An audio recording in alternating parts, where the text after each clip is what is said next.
I'm absolutely against it. And I was one of the first ones that came out against Okay, it. yeah. I'm on their Facebook site. Supporters, Yeah, okay. the supporter. Um, that compression station was a huge, huge issue that came up.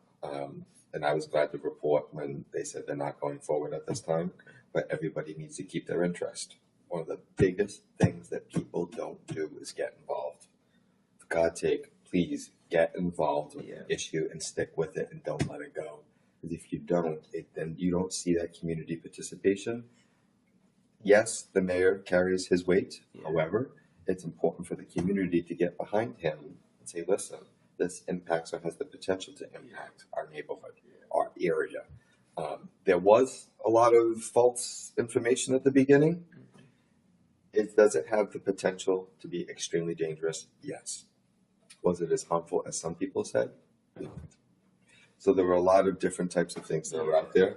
However, regardless, where this was going to be located and what it was proposed for, near a school and near a Ponce and Hewitt and the whole rest of the jazz and the neighborhoods and the issues with Rehoboth, because they don't have city drinking water like we do. Not really. They're all wells. So the things that come down into agricultural fields that are next to them, and they can get into the well system and the water supply, that causes a whole other challenge for the town of Rehoboth. It's separate from the city of Attleboro because we're in a distribution system and 99% of the city has city water. Yeah. Right? So it's very, very different for their concerns. They certainly have safety concerns like we do. Yeah.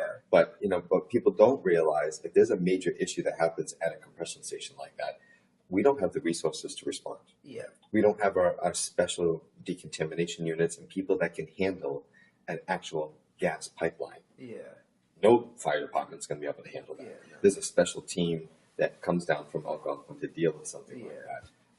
So if you don't have to have that, you don't want it. Yeah, it's too much. You do need small compression stations.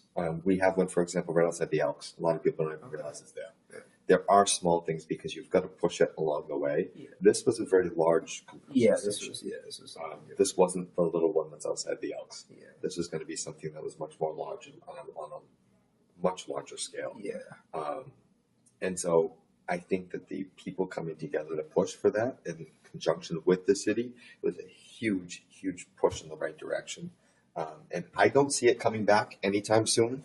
But regardless if I'm here in the future or not, people need to stick together on the issue because it's something that you don't want something like that in your backyard that's that big. It does, while it's contained and it doesn't have as much of a likelihood for something to happen, you can have issues. Yeah, we have a friend that was right next to Ponce and Hewitt, and his family was very absolutely. Yeah, I think it was huge. It's like, listen, folks, if you can push that further down the line and put it in a remote area that doesn't have people around it, well, why not? Yeah. It may cost more. Well, then let it cost more and go down the line where nobody can be impacted. Yeah.